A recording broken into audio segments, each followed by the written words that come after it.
terceira semana do nosso curso de Introdução à Economia do Bacharelado em Administração Pública. Bom, nessa semana e na próxima nós vamos tratar de uma introdução ao pensamento econômico, tá? Então vamos compartilhar a tela aqui com vocês, né, para acompanharmos com os slides que vão acompanhar a aula com vocês, tá joia? Olha só, nós temos aqui então o início, né, que não é bem o início delimitado, mas é um início que é importante para a gente aqui, que é o período medieval, né? Bom, a Idade Média ela vai ser uma marca importante na história da humanidade, porque marca uma outra concepção de vida que surge com o cristianismo, né? E que se desenvolve com a queda do Império Romano. Bom, a partir dos ensinamentos cristãos, né, que foram legalizados por um decreto assinado pelo imperador Constantino, passaram a ser disseminados em toda a Europa. Qual que é o impacto disso, então, no pensamento econômico, né? Foi nessa época, então, que as igrejas e mosteiros passaram a demonstrar o seu poder, né? E, como instituição, também passou a ser um agente de disseminação do saber e da cultura econômica da época. Tá? Com o pensamento cristão, como ele condenava, né, a acumulação de riqueza e a exploração do trabalho, que vão ser a base do pensamento econômico logo na etapa seguinte, né, a orientação da igreja, então, a opção da igreja foi, então, se voltar para a atividade rural. Então, ela vai ser uma grande proprietária de terras, né? Então, o que acontece foi que, através de seus conventos e mosteiros, ela acaba tornando-se proprietária de grandes áreas de terra, e essa vai ser uma fonte de riqueza da igreja, né? A terra transforma-se, então, em símbolo de riqueza por excelência, e nasce, assim, o regime feudal, caracterizado por propriedades nas quais os senhores e trabalhadores viviam do produto da terra. Lembrando bem quem era o verdadeiro proprietário do que era produzido, né? Claro que havia uma divisão entre senhores e os trabalhadores ali, mas quem eram os grandes proprietários eram, de fato, as instituições ligadas à igreja.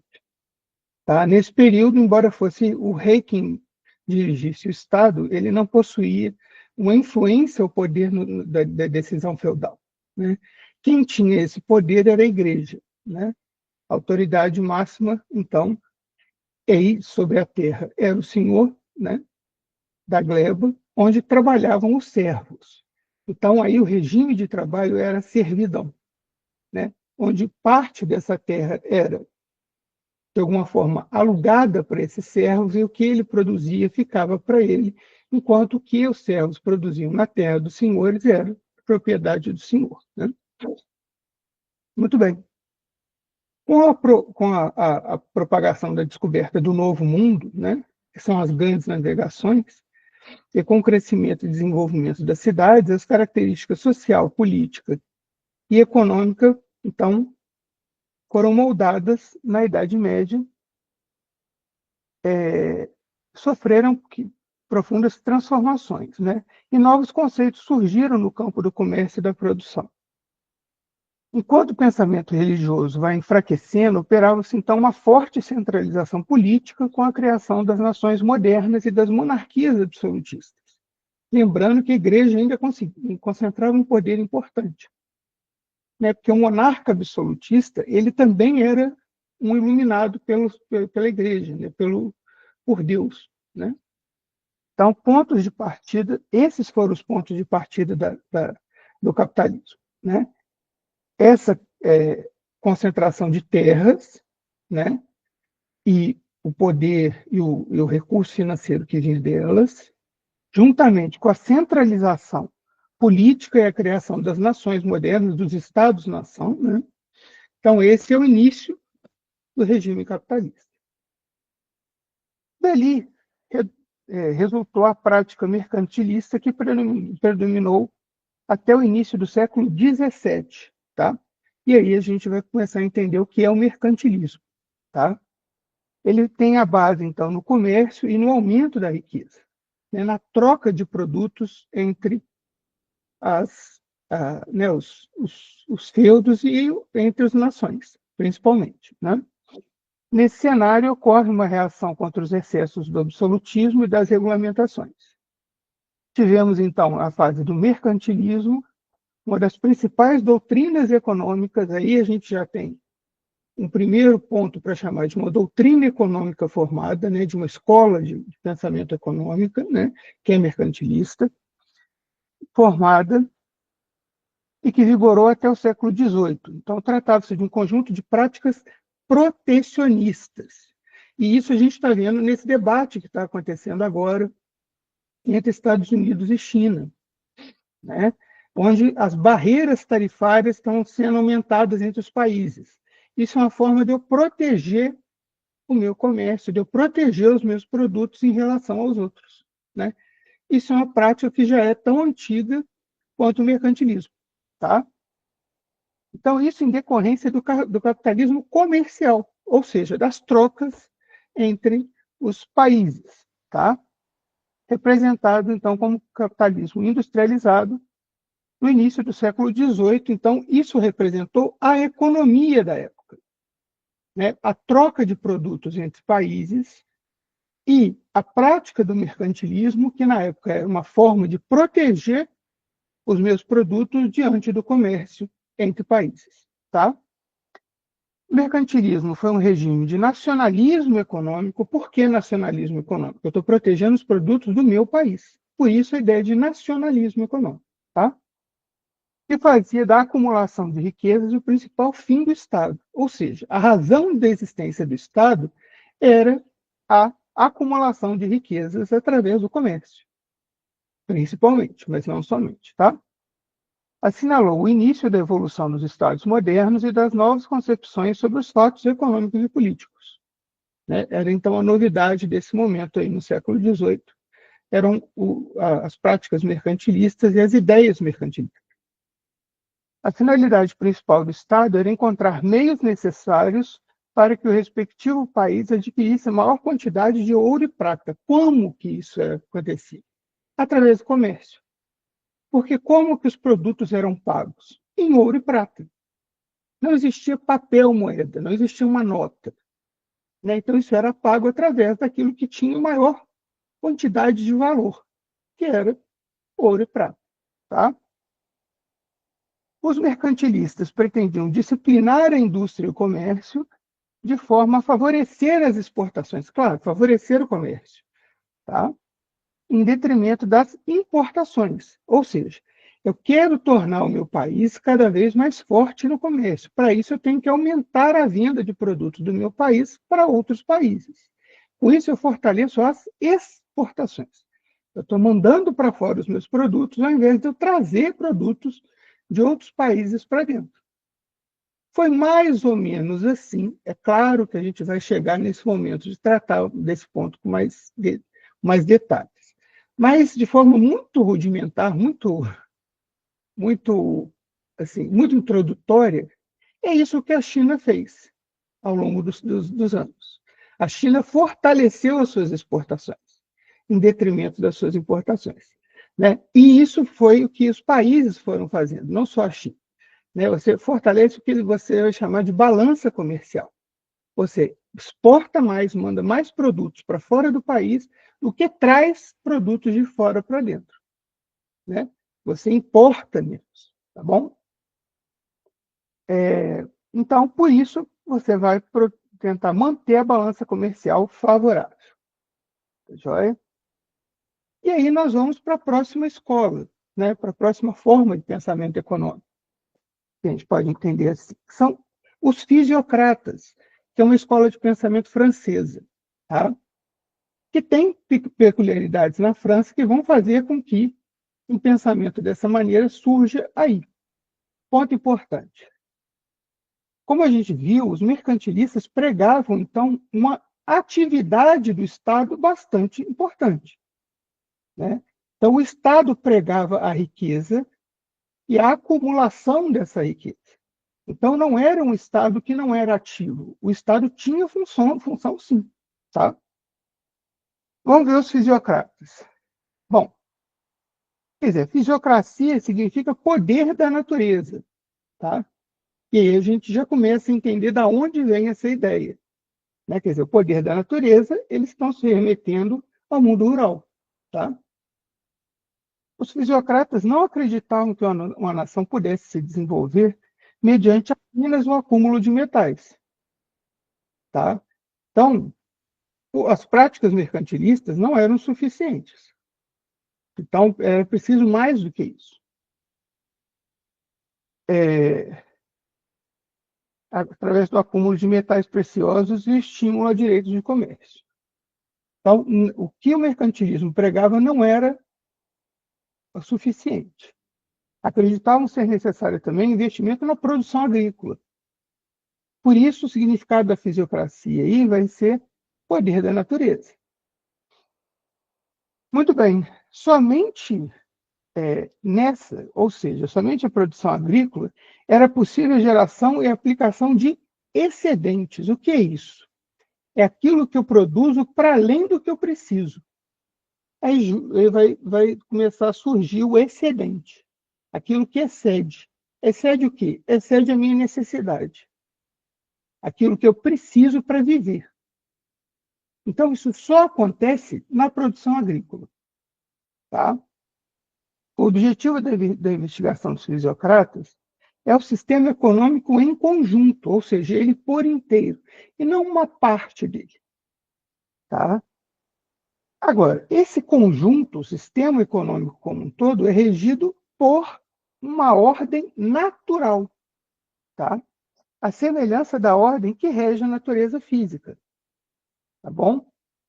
Então, na corrente fisiocrata, tivemos uma corrente de economistas franceses no século XVIII. Então, basicamente, são pensadores franceses que vão combater ideias mercantilistas e que formaram pela primeira vez uma versão da teoria do liberalismo econômico. Aqui acende a luzinha para a gente.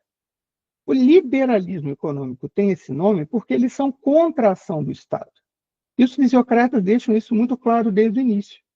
Quem que ordena a economia para eles? As forças da natureza. Uma ordem natural vai ordenar a economia. Não vai precisar de uma ordem superior, que é a do Estado, para ordenar a natureza. Essa ordem está dada pela própria natureza, não precisa de intervenção do Estado.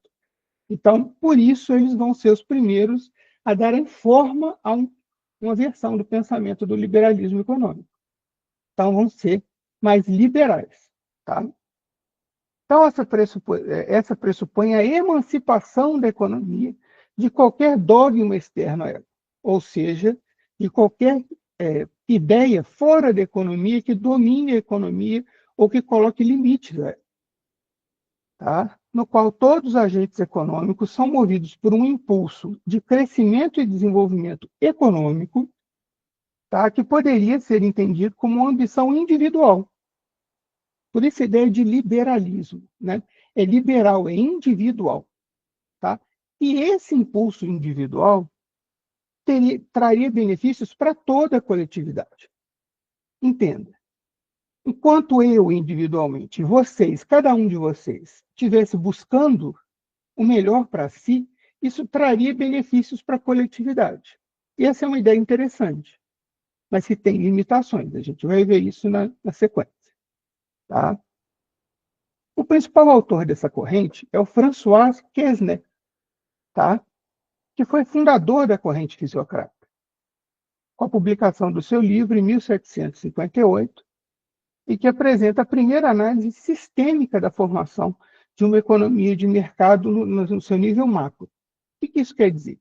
Ele está analisando o sistema econômico, como funcionam todas as variáveis econômicas no seu nível total. Tá?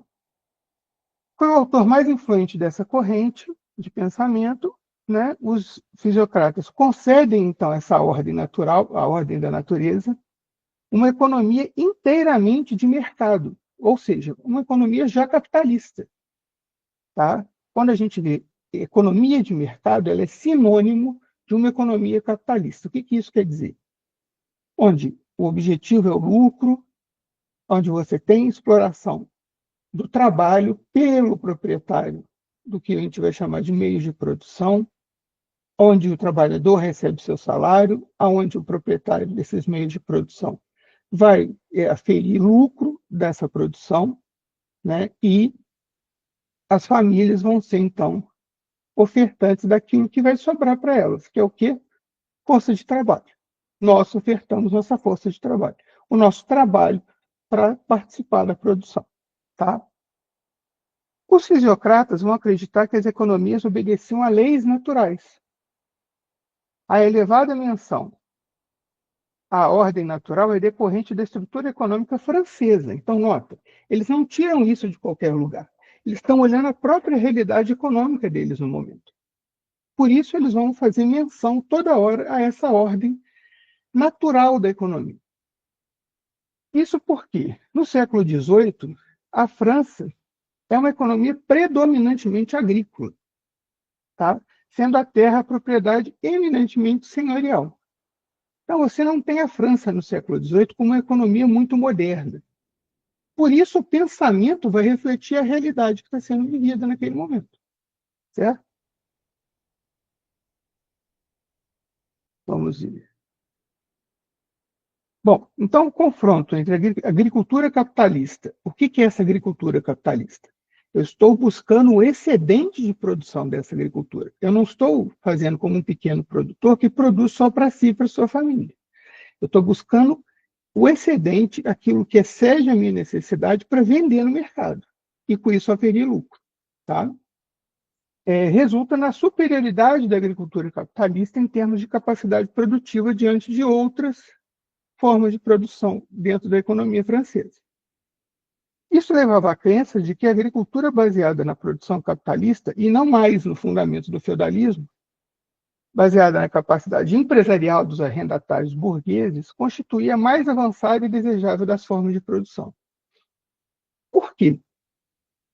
Porque, a partir do momento em que os burgueses, que eram a classe que começava a nascer, arrendava as terras dos proprietários, pagava a esses proprietários aluguel pelas terras, e ali uma forma de produção cada vez mais rentável, mais lucrativa, porque existia uma outra palavrinha importante para a gente aí, que é um aumento da capacidade produtiva, porque ela vai ser cada vez mais rentável, porque ela é cada vez mais produtiva, porque ela é cada vez mais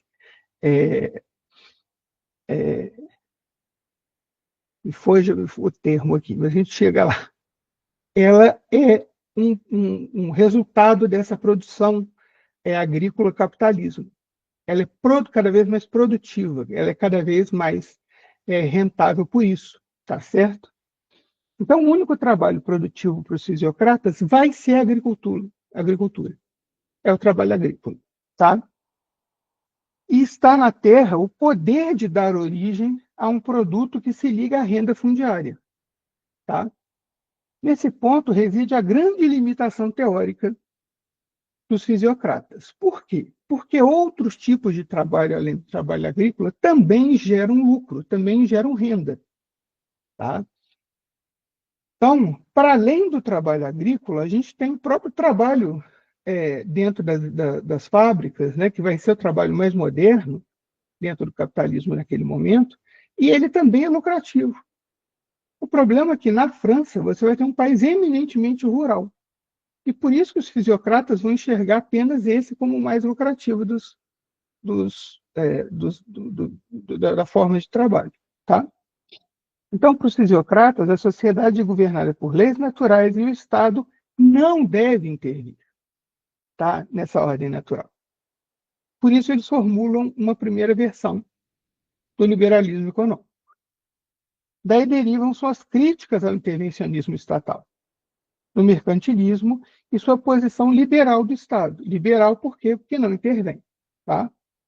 Com palavras de ordens que vão ficar para a história, que é o laissez-faire, laissez-passer, né? Que é um lema do liberalismo, que é o deixe fazer, deixe passar. Ou seja, o mercado vai fazer e o mercado vai se ajustar a isso. Não precisa de uma mão superior, de um braço forte como o Estado, para ajustar as coisas. O mercado se ajusta. É isso que significa o laissez-faire, laissez-passer. Certo? E aí, a gente entra na corrente clássica. Corrente clássica estão os principais economistas do pensamento econômico. Né? Até os fisiocratas, nós temos um pensamento econômico mais fluido. Né? Mas a partir da corrente clássica, e não é à toa que ela chama clássica, nós vamos ter os autores que têm um pensamento mais robusto. Tá? Então, de fato, a análise econômica começa com o trabalho do Adam Smith, que é conhecido pelo seu livro Riqueza das Nações. Né? E ali tem uma passagem falando sobre a famosa mão invisível, né, do mercado. E ali ele fica muito conhecido por essa expressão mão invisível, mas a obra dele é muito mais rica do que isso. Muito bem, na Riqueza das Nações, né, e na obra do Adam Smith, são apresentados métodos de análise da dinâmica econômica na sociedade, nunca antes sistematizados com tanta clareza em outro trabalho. Desse modo, o trabalho do Smith representa um trabalho inicial da criação do pensamento econômico. Nota, não que antes não existisse o pensamento econômico, mas ele não era tão robusto, tão rico quanto começa a ser com o Adam Smith. Tá? Tal qual, então, se constitui até os dias de hoje. Na sua obra publicada no século XVIII, Riqueza das Nações, tá? Foi fortemente influenciada pelas mudanças que estavam ocorrendo, então, na Inglaterra da Revolução Industrial. Tá? Então, de novo, né? O pensador olha, né, a sua realidade e vai refletir sobre ela. É isso que o Adam Smith faz, porque ele é um inglês, olha para a sua realidade, que está em profunda transformação, e vai refletir e publicar a sua análise sobre essa realidade. As mudanças sociais e econômicas provocadas por um novo sistema de produção, tá, concentrado em uma fábrica, que era um capitalismo industrial, né, não podiam ser digeridas pelas estratégias mercantilistas adotadas pelos países até então. Por isso, o trabalho de Smith surge como uma luz capaz de indicar como deveria ser a nova postura do Estado face às mudanças produtivas e sociais que estavam ocorrendo nos países europeus naquele período. O que estava acontecendo, então, naquele momento, com a Revolução Industrial? A zona rural estava, então, em declínio para o surgimento e crescimento de grandes centros industriais, de grandes países, de grandes cidades, que vão concentrar as fábricas. Tá? E aí você começa, inclusive, a descobrir novas tecnologias, né, como a combustão, máquinas funcionando a combustão. E isso era um problema muito sério, porque gerava muitas mortes. As primeiras fábricas explodiam, né, os maquinários, e isso gerava morte de todo tipo de pessoa. Né? Então, não era o trabalhador como a gente conhece hoje. Né? Eram crianças, idosos, doentes, mulheres, grávidas, todo mundo trabalhava. Porque a necessidade de mão de obra, de trabalhadores, era muito grande. Isso não poupava ninguém. Né? Era preciso que a família inteira trabalhasse para morar muito mal, comer muito mal, mas ter algum tipo de sobrevivência nas cidades. Porque essas pessoas tinham acabado de emigrar do campo para a cidade. Tá? Muito bem. Então, a história do capitalismo ela é bastante cruel. Tá? O Smith rompe com o que se havia construído acerca da análise econômica ao propor um sistema em que são os interesses individuais em conflito. Aí, mais uma vez, a gente lembra do que os fisiocratas começaram a rascunhar lá com a primeira versão do liberalismo econômico. Tá? Então, os interesses individuais interessam. Agora, eles em conflito vão poder gerar uma situação de equilíbrio. Então, não basta apenas cada um fazer aquilo que é do seu interesse, aquilo que é da sua vontade. Vai haver um conflito, vai gerar, né, atrito entre eles, mas isso vai gerar um equilíbrio. Isso sem intervenção do Estado. Eu não tenho necessidade disso. Por quê? Poderia haver um equilíbrio com o Estado intervindo nesses conflitos. Não existe intervenção do Estado. O mercado se equilibra. É o laissez-faire, laissez-passer. Tá? Muito bem. Tal sistema é que o Adam Smith vai chamar de mão invisível. Quem que equilibra esse conflito entre vontades individuais? A mão invisível do mercado. Tá? Então, a mão invisível coordena a alocação de recursos de uma forma equânime entre agentes iguais. Equânime não é equilibrada no sentido de você não haver desigualdades. Isso o mercado não consegue produzir. E nem é função dele. É função do mercado gerar lucros. E isso ele faz muito bem. Tá? A mão invisível é entendida como o mercado. O mercado gera esse equilíbrio entre os atritos das vontades individuais, que devem ser perseguidas. Né? O Adam Smith é um outro entusiasta dessa ideia. Vamos ver.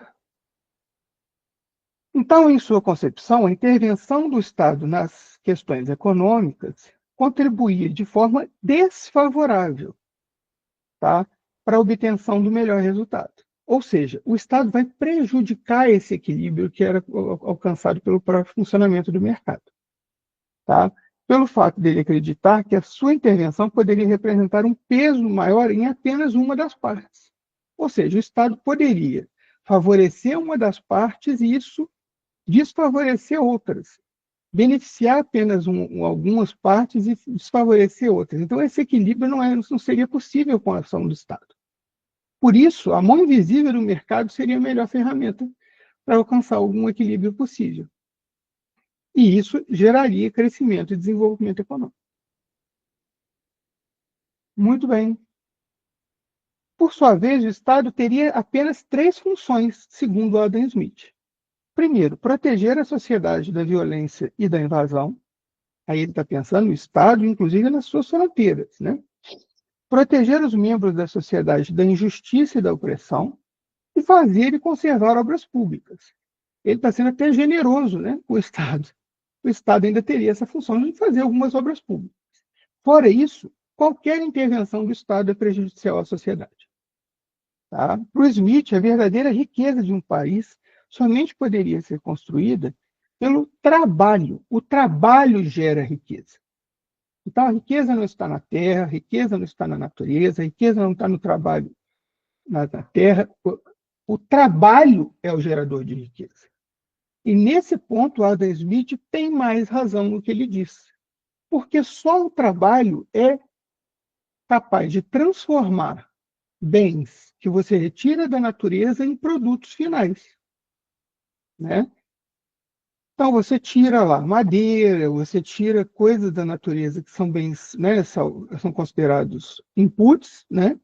Então, são produtos em transformação, que vão sofrer transformação, e você tem lá móveis, você tem automóveis, você tem uma série de bens finais que passaram pela transformação. Que transformação é essa? O trabalho. O trabalho é que liga essas duas coisas, é que consegue fazer essa transformação. Então, ele é o gerador, né, de riqueza. Tá? Nesse particular, ele dá um tratamento especial à chamada divisão do trabalho. Né?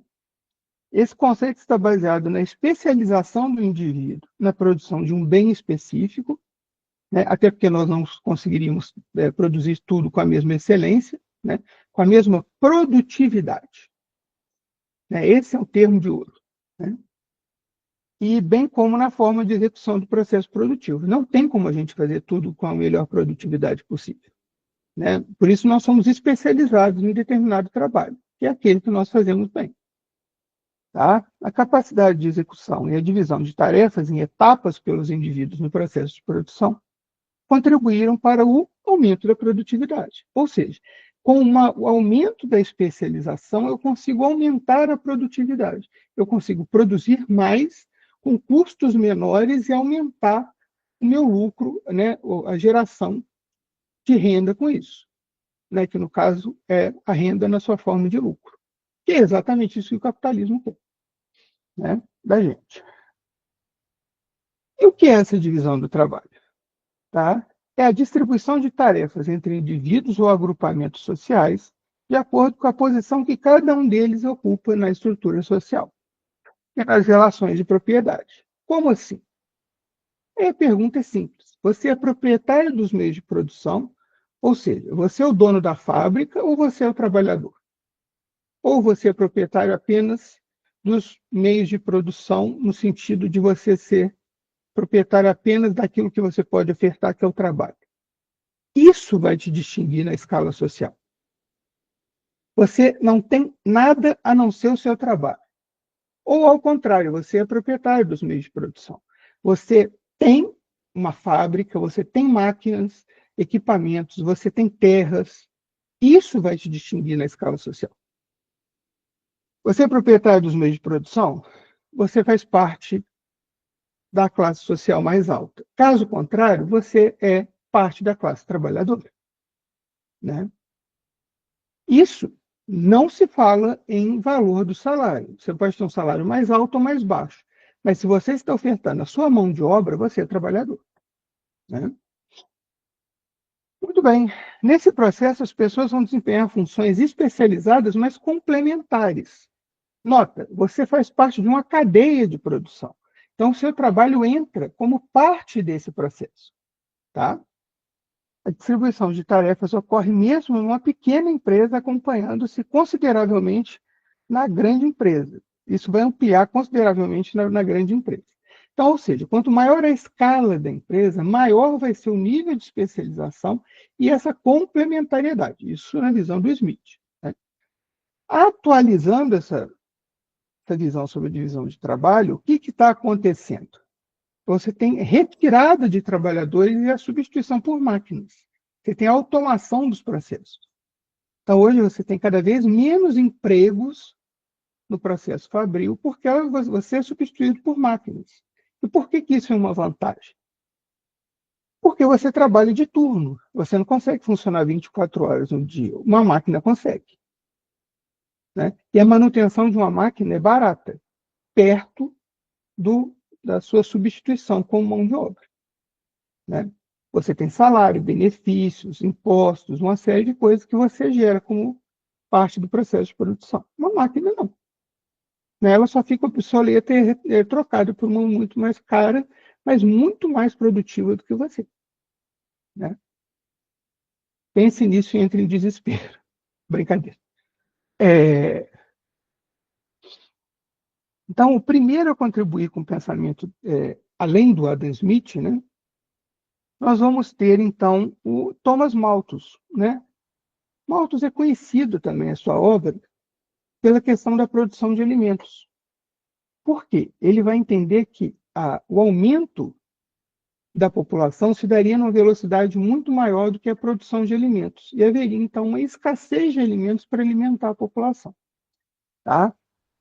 Então, em 1820, ele publica o livro Princípios de Economia Política. A sua principal colaboração foi alertar para o fato de que o sistema econômico poderia enfrentar problemas de suprir a demanda de alimentos da sociedade, em função de que o crescimento da sociedade era dado por uma progressão geométrica, enquanto as limitações da técnica e das terras agricultáveis levavam à expansão da produção de alimentos a ocorrer por uma progressão aritmética. Como todos sabem, a progressão geométrica acontece muito mais rápido que a progressão aritmética, ou seja, aumentaria o número de pessoas muito mais rápido do que aumentaria a produção de alimentos, né? Isso, segundo Malthus, né, pela questão, porque as limitações técnicas e pela questão de terras agricultáveis, também a disponibilidade dessas terras. Porém, qual é a lacuna, né? O, digamos, erro, que não é erro, né? Mas ele não levou em consideração um fator tecnológico no seu pensamento. Ele esqueceu que, com o aumento da produtividade, eu poderia, naquela mesma terra, naquela mesma quantidade de terra, produzir muito mais alimentos. Por quê? O avanço tecnológico ao longo do tempo aconteceria muito mais rápido do que o crescimento da população. E é o que a gente vê hoje, né? O nosso problema da fome não é falta de alimento. é má distribuição do alimento produzido. Né? Ao contrário, a gente joga muita comida fora. Né? O problema é ter terras agricultáveis que são limitadas, né? Não é um recurso ilimitado. Né? Nós temos, então, produção de alimentos em larga escala, nós batemos recordes de safras, mas o grande problema é a distribuição dessa alimentação. Ela é feita de forma desequilibrada. Então, isso provoca fome em uma contingente importante da população. Né? Não é limitação das terras agricultáveis, como pensavam muitos. Outro autor importante vai ser o David Ricardo, ou Davi Ricardo, fiquem à vontade, que é outro pensador da economia clássica. Tá? Ele apresentou aportes importantes para o entendimento da economia em seu livro Princípios da Economia Política e Taxação, publicado em 1817. Como vocês estão vendo, século XVIII e XIX é bastante importante para o pensamento econômico. Né? Um dos destaques teóricos refere-se à conceituação de renda diferencial da terra. O que o Malthus não leva em consideração, o Ricardo está levando. Tá? Para Ricardo, pelo fato dos preços serem estabelecidos por meio do mercado, e aí é o que acontece, né? Quer dizer, a empresa não estabelece o preço a priori, antes de mais nada. Né? A empresa vai no mercado ver qual preço que ela consegue ofertar, levando em consideração seus custos, levando em consideração o lucro que ela espera oferir, mas é o mercado que vai determinar esse preço. Tá? Agora, todos os proprietários de terra comercializavam sua produção por um preço homogêneo. A diferença entre a renda obtida não era no preço, mas sim, né, no decorrente da produtividade da terra. Né? Assim, os proprietários estabelecidos em terra de melhor qualidade obtinham, então, o que ele vai chamar de renda diferencial. Né? Quer dizer, terras com melhor qualidade produziam mais. E aí eu consigo vender uma maior quantidade do produto. O diferencial não estava no preço. O diferencial estava nessa renda diferencial que ele vai conseguir oferir pela qualidade da terra. Né? Isso é outra coisa que o Malthus não está levando muito em consideração. Tá? Outra perspectiva bastante importante na obra do Ricardo é a teoria das vantagens comparativas em relação ao comércio internacional. Por quê? Um país poderia comercializar determinada mercadoria que produz com vantagem. Como que isso vai acontecer? Dada a sua especialização. Aí ele dá um exemplo clássico, né? E a gente pode ir lá nas grandes navegações que isso vai acontecer, né? Por exemplo, Portugal com produção de vinho, né? E comercializando, então, com a Inglaterra, né? E no caso da Inglaterra, uma das suas especialidades era tecido. Na troca entre tecido e vinho, né? Cada um está levando uma vantagem comparativa em relação ao outro. Imagina se você troca a produção dos produtos. Né? A Inglaterra não é especialista na produção de vinhos. E nem Portugal não é especializada na produção de tecidos. Então, não vai ter vantagem comparativa no comércio entre esses países com produtos assim. Ao contrário do que é proposto inicialmente. Portugal vendendo vinhos, que é uma especialidade da sua produção, e a Inglaterra tecidos, eu consigo ter vantagens comparativas em relação ao outro país com que eu estou comercializando. Tá? Assim sendo, ambos ganham com o comércio externo realizado. Então, já caminhando mais para o final da aula dessa semana, a gente continua semana que vem nesse mesmo tema. Tá? E tema pensamento econômico. Outro representante proeminente do pensamento clássico é o Jean-Baptiste Say. Tá? Jean-Baptiste Say, ou Say, tá? Sei que dá uma vontade louca de falar Say, mas não é Say. Tá? Da escola de pensamento francês, vai dizer o seguinte: talvez sua maior contribuição está relacionada com a complementação teórica da obra do Smith, onde ele destaca, dentro do seu trabalho, o conceito de teoria de que toda oferta cria sua demanda. Como que isso acontece? É exótico até na proposição, né? Olha, se hoje eu crio um produto, imediatamente vai ter quem compra esse produto, tá? Se eu desenvolvo, é claro que esse exemplo encaixa muito bem se eu der o exemplo, por exemplo, o iPhone, né? Mas o iPhone foi pensado para se tornar útil, mesmo sem ter uma utilidade imediata, né? Então, tanto que hoje a gente não fica sem iPhone, né? Sem iPhone, sem Samsung, sem qualquer produto de marca, mas sem um smartphone, tá? O iPhone, então, surge com essa proposição. Mas esse é um caso que é uma exceção que só comprova que a regra não se.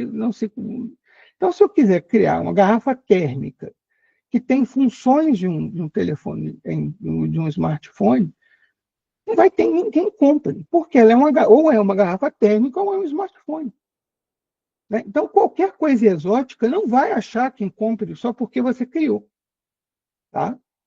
Mas, na cabeça do Sé, sim. Né? Assim que eu crio um produto, imediatamente eu vou ter quem vai comprar aquele produto. Tá certo? Isso ficou conhecido, então, como lei de Sé, e está abordado no seu livro Tratado de Economia Política, publicado em 1803.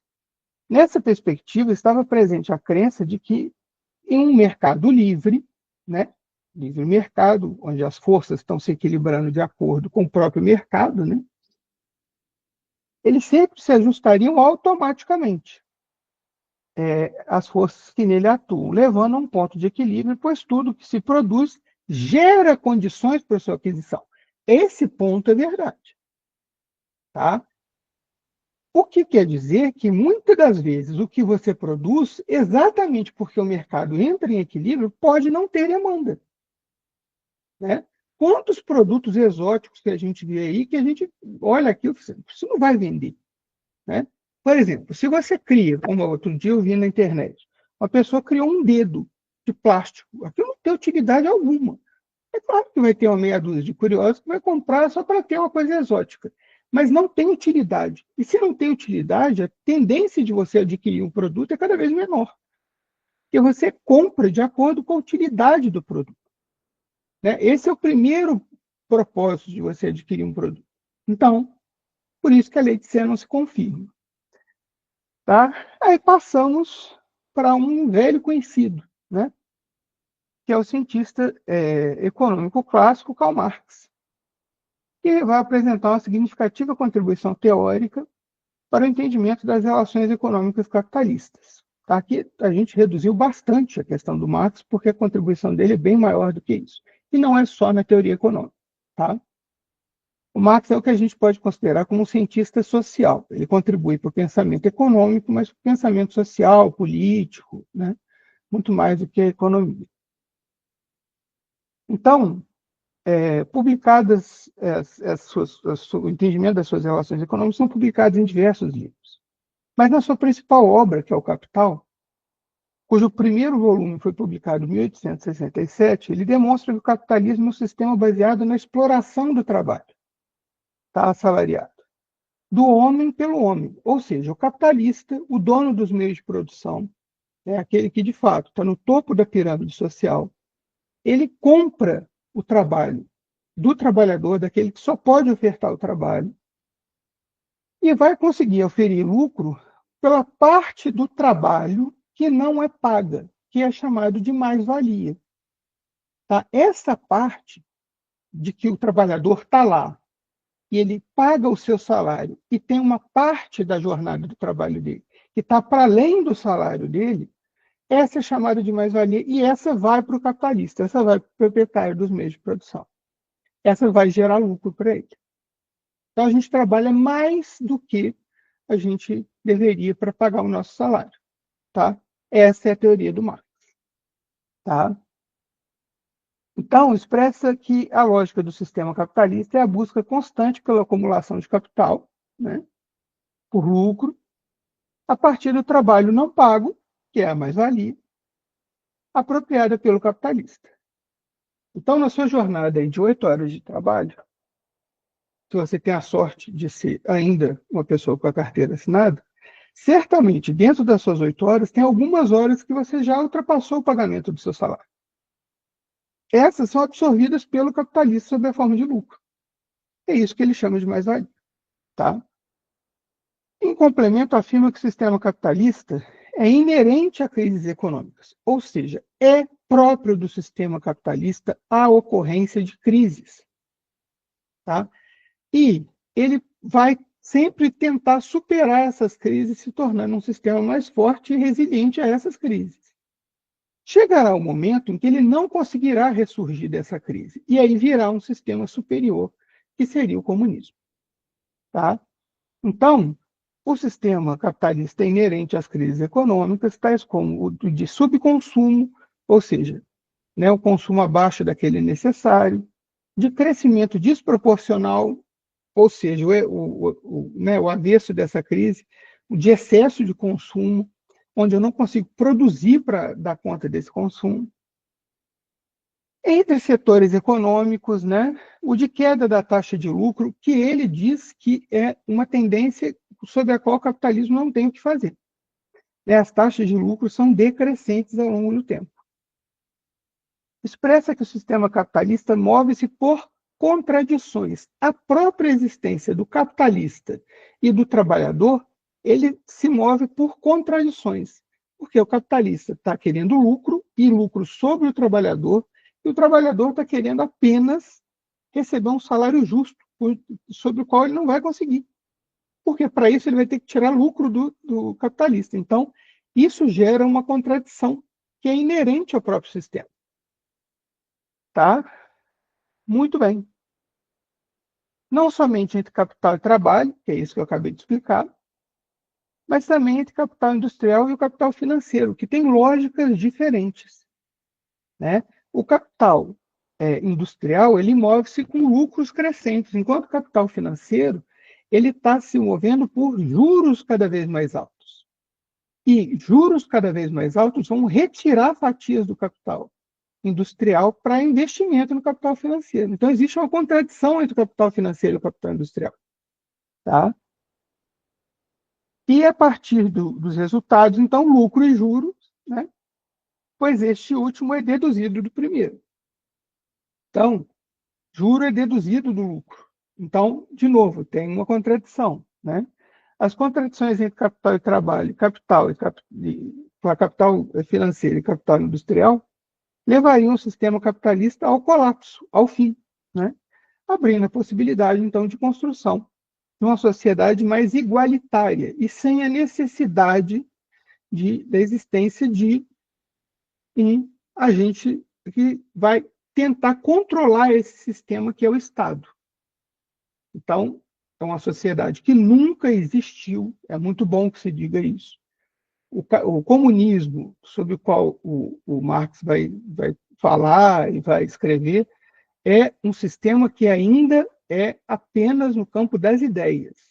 Ah, mas tal país fala que é comunista. Não é o comunismo que o Marx fala. Tá? Isso é uma derivação da ideia sobre a qual o Marx não tem a menor responsabilidade. Né? Então, seria uma sociedade igual, onde todos estariam numa mesma posição social e sem a existência de trabalhador e proprietários dos meios de produção. Estariam todos produzindo apenas aquilo sobre a qual eles precisam e sobre a qual eles têm empenho em produzir. Tá joia? Então, gente, com isso a gente encerra a aula dessa semana e continua na próxima semana. Tá certo? Espero que vocês tenham aproveitado a aula. Qualquer dúvida, estou à disposição na plataforma para tirar essa dúvida. Eu e a nossa tutora. Tá certo? Um abraço. Até mais.